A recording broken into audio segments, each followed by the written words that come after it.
ରତ ହେଲାଣି କଳି ହୋଇବ ଶେଷ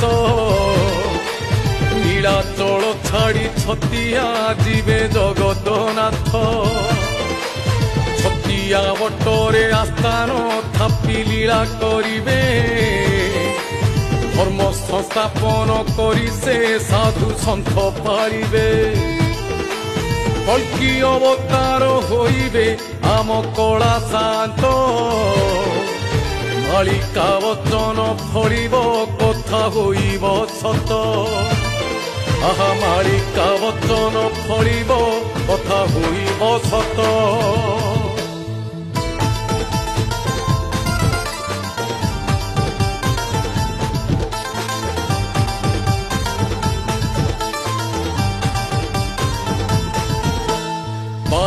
ପାହାଚ ସତେ କି